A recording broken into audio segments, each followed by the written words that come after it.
Hello and welcome to the Don Garlits Museum of Drag Racing, home to the International Drag Racing Hall of Fame. This museum houses some of the greatest cars in the history of motorsports. And the Hall of Fame immortalizes some of the folks behind those race cars, innovators who changed the face of the sport forever. We've got a new class for 2019, and Big Daddy Don Garlits has our first inductee. We bring Ted Zeus into the International Drag Racing Hall of Fame for his work with the Zeus fastener. His father invented it for airplanes, but it quickly morphed into racing, all kinds of racing, but especially drag racing. And then Ted came along and made a few inventions of his own. He's got a quick release for the oil, so you can drain your oil quickly. He came up with a fastener for the valve covers, so a quarter turn took the screws off to get your valve covers off. And he realized that drag racing was a sport where you had to repair things quick, and he was always there trying to come up with new innovations. So welcome into the Hall of Fame, Ted Zeus.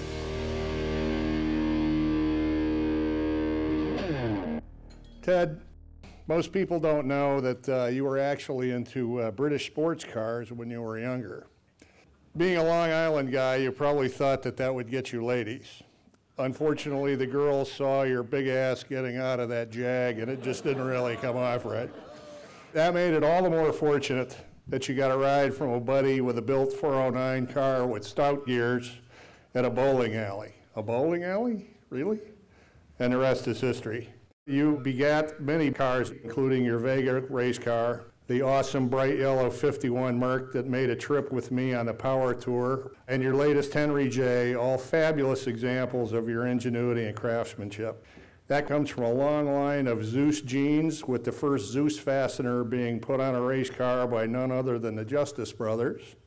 Upon finishing the initial design of your valve cover fasteners, you walked up to our very own host, Don Garlits. Big Daddy not only said yes, but he put them on right then and there. This was one of dozens of innovations developed by you and your team that changed drag racing for the better. Thank you, Ted, and thank you, Big Daddy, for giving the kid a shot. Buster Couch always gave me like 5 or 6 fasteners. He was the starter for NHRA. And he said he always picked them up when they fell off the cars. I said, this can't be. He said, yeah. But later on in years, he told me that he would go around and get a couple from the guys that had a couple of spare parts. But thank you very much. This is wonderful for me. It's wonderful for my grandfather, my dad. I wish they were here. It'd be great if they saw this, but thank you all. Thank you. You know, before 1970, all drivers sat behind the engine. And of course, after my terrible accident at Long Beach, I built this car in the fall of 1970. We won the Winter Nationals with this car in 1971 and started taking orders. The first order was Tom McEwen, the second one was Chris Karamessinis, and the third one was the Texas Whips, the Carroll brothers. Bones Carroll, his name was Bill, but we always called him Bones, and Kurt Carroll, 2 of the nicest guys in drag racing. They were fast and they wanted to win, but they weren't the kind of guys that got all mad if they lost. I always remember the driver would come over if you beat him in a race and would congratulate you in the shutoff area for winning, which is an unheard of thing back in those days. Please welcome into the International Drag Racing Hall of Fame, Bones Carroll and Kurt Carroll, the Texas Whips. When we all started racing, Bones had an Oldsmobile engine, and he loved Oldsmobiles. And I worked at a speed shop, and Kurt came over and mentioned to me, he said, I'd like to build a Chrysler and put in that car, and we've got to do it secretly because we can't tell Bones. And Bones was supposed to meet us at Amarillo that next race, and we showed up with that Chrysler in that car, and he looked at that, and he said, what have y'all done to my car? And he walked away from us. Well, we ran pretty good. And Bones came back over after about the 3rd round. He said, I've changed my mind. You guys made a good decision. Kurt died earlier than Bill. Bill had retired in '80, and Kurt ran the car by himself and me, if you can believe that. But he retired in '84. Someone said about the time that he died in '92 that 3 racers died. Kurt, Keith Black, and someone else, I don't remember the name. And they asked, do you think it's possible God was forming a race and needed some experts? I would ask the drivers or the crew members and my family, would you please stand?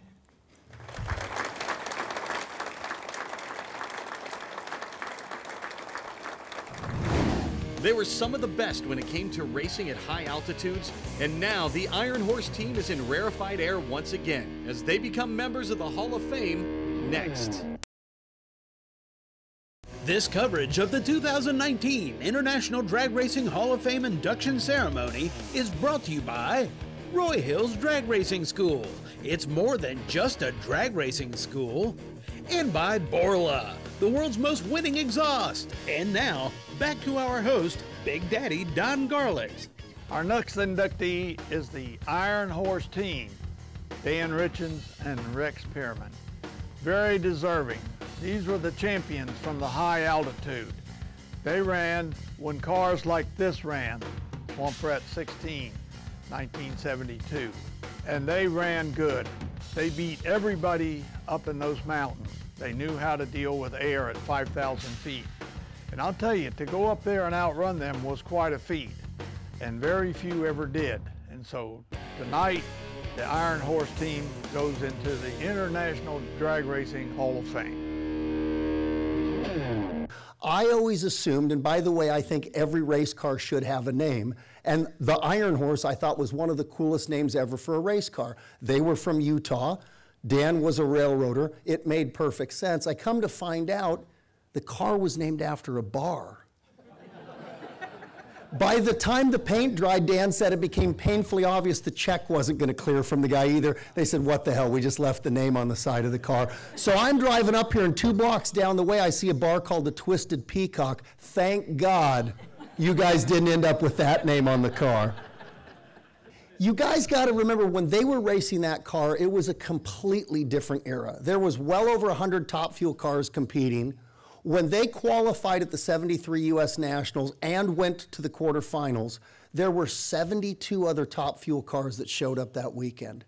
They were that tough of an independent team. They both worked full-time jobs, Dan on the railroad. Rex had a service shop, he had a gas station for a while, and the car was based out of that service shop. These were 2 guys with families that loaded their cars, and except for Salt Lake City, nothing was close to them.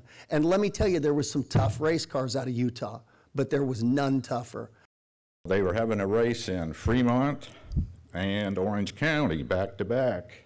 And the first run, I'm lined up a little bit crooked, and I just about drove it off the track before I got it shut down. And the announcer says, well, the horse is headed for the pasture. Those boys are going to have to do a lot better. This really upset my dad, and I said, we'll be okay, Dad. And I run low ET. That night after dinner, Don Garlett's crew guy comes up and says, I'm buying you guys a drink. Don made 2 extra runs trying to get that low ET away from you. About then, the drinks came that we had ordered, and his crew guy took 1 sip of his and spit in the drink and said, I didn't order that. And just about then, Don walked up, picked up the same glass and took a drink and said, oh. And nobody at that table had any courage to tell him what had just happened till now. I'd like to thank Steve Gibbs and many of the early leaders of NHRA that kind of took a little pity on us, I guess. Sometimes we'd have to win first round to get money to go back home. And, you know, that gives you a lot of incentive to put a little more nitro. I blame my father for my lack of respect for speed. I wanted to go fast. He never did. I don't think he ever passed a car in his life. My dad was kind of the opposite. When I was 14, he bought a brand new 57 DeSoto Fireflight wagon. Yeah, it had a Hemi. And Dad used to say, let's stretch her legs, and he'd run her up to 100 miles an hour, and these were 2-lane roads back in those days.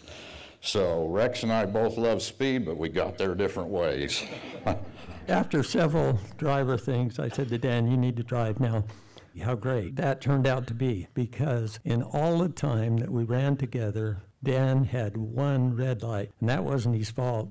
I was the driver, but the sport of drag racing is not an I sport, it's a we sport. The driver gets most of the credit, but it's all the people in the background that make up the we that make these things go. When we return, the names Ruff and Dakin struck fear into the hearts of competitors all over the Midwest in the 1970s, and next, they find their rightful place in the Hall of Fame. Welcome back to the International Drag Racing Hall of Fame. To introduce the next member of this year's class, once again, here's the man they call Big Daddy. Our next inductees, Dakin and Ruff. Pat Dakin and Gary Ruff. And this is their era. Notice the conspicuous absence of major sponsors. The guys' names are on the card, just like Dakin and Ruff were. Two guys, they each had jobs. Dakin was in fabrication and Ruff was a policeman. They put their money together, they had a top fuel car, and they could run with the best. And tonight we induct them into the International Drag Racing Hall of Fame. Pat Dakin still has a top fuel car. He's a little old to be driving, but not as old as Karamesini is, but he's pushing it. Karamesini's still got hair, Pat Dakin doesn't. When I very first met Dale was probably in the late 60s, and he came up to me and he says, Dakin, he says, I just came from the doctor. And he said, I got a pretty strange disease I got. I said, well, what is that, Dale? He said, well, I just came from him, and he told me, he said, I can drink all your beer that I want, but I just can't buy any. And he's lived up to that for the rest of his life. Gary Rupp met Pat Dakin in about 1967. Pat started driving his car. Gary was a policeman in Dayton, Ohio. He got asked to resign because he had a bad attitude. Can't imagine Gary acting like that. I got one Darn Garlits t-shirt left. I used to clean my race cars with it because I hated him. But I still do have one left. He's the greatest drag racer there ever was, in my opinion. And we raced him week in and week out. And at 1,000 foot, hang on, boy, here he come. And if you didn't get him in early in round 1 or 2, you might as well go home. Pat Dakin, Gary Rupp, we raced together back in the 70s, had a great time. Along the way, they won 2 NHRA national races, 5 IHRA national races, world champion in 1986 in IHRA, so they really had a good career. This is quite an honor. I'd like to thank everyone for it. The best thing about this adventure that I've been going on for most of my life is probably the people that you meet and the friends that you acquire over this amount of time and that are still around. We were lucky to race in the period of time that we did. We just had a wonderful time. Lots of cars, a lot of small tracks that we went to. And the Midwest had a lot of top fuel racers, whether you people know it or not. We had a bunch of them. And we were lucky to be able to race with this batch. We could go anywhere and qualify with just about any field. And we felt really good and lucky to race when we did. And Mr. Garlits was the top of my racing career. I went to Maple Grove. And we whipped his ass twice that day. He was so mad he wouldn't even come back to up the track. He sent TC to get the trailer to come down and get him. So that's probably the best of my career was right there. I've got my whole crew with me here. Rick Shields, well, the first crew member we had, and I think Gary drug him out of high school to go to our first race with us. And at that time, everything was, you know, you didn't pay anybody. It was all, they went because they wanted to race. They dearly loved to race. And a lot of times we'd have to stop at the local bar and pick up an extra crewman or two to go where we were going. So that's all I got to say about it. Thank you all. Up next, a true Renaissance man in the motorsports world becomes a Hall of Famer. Announcer, businessman, and racer Mike Lewis next. This coverage of the 2019 International Drag Racing Hall of Fame induction ceremony is brought to you by Top Coat, advanced coating solutions through innovation and technology.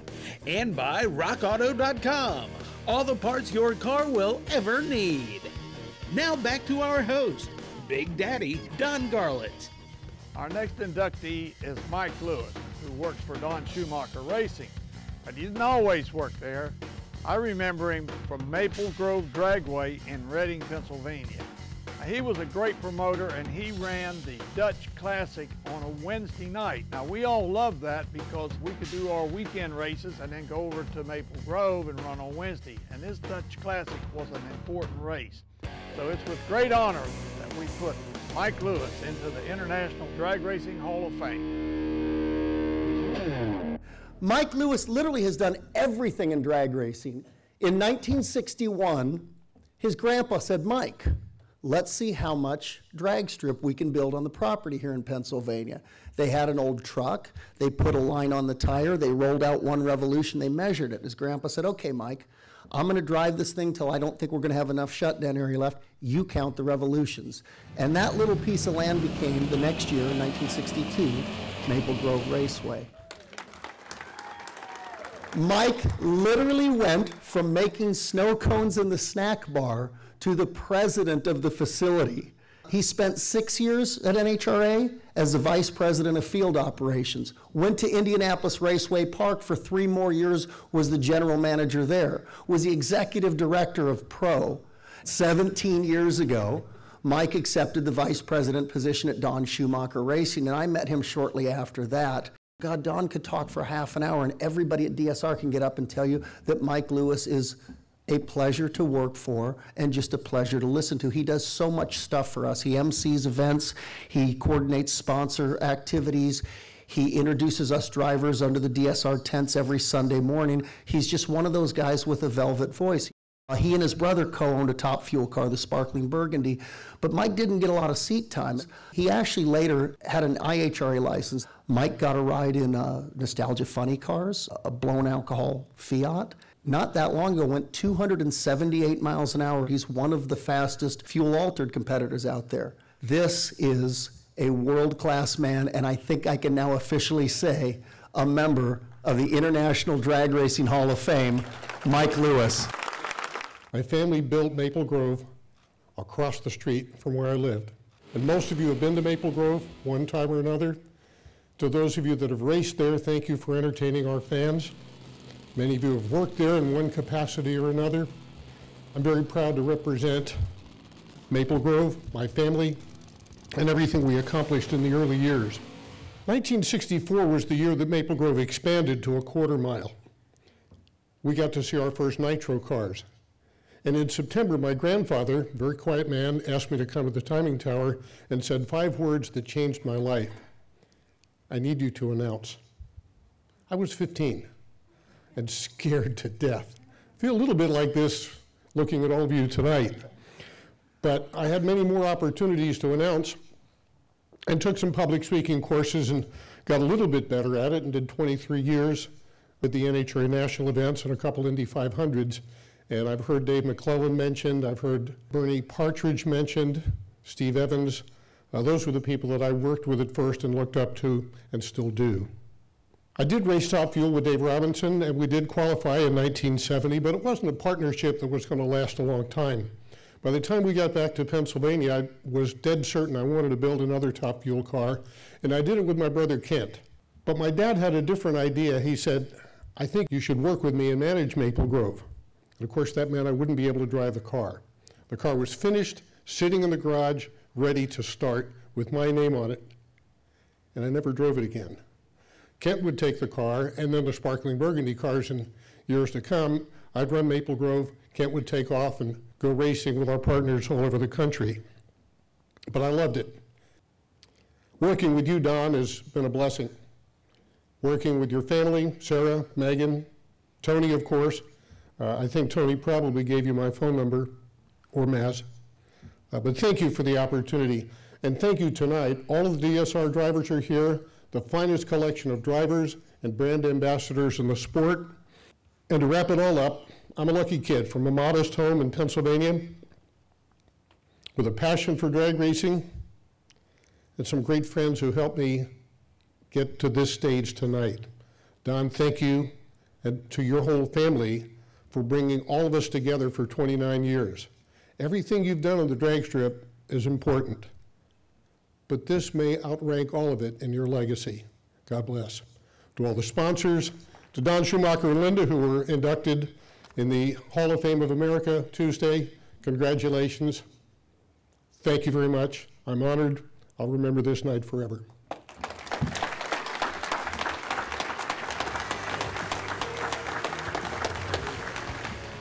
Congratulations to the International Drag Racing Hall of Fame Class of 2019. We thank you at home for joining us for this ride down memory lane.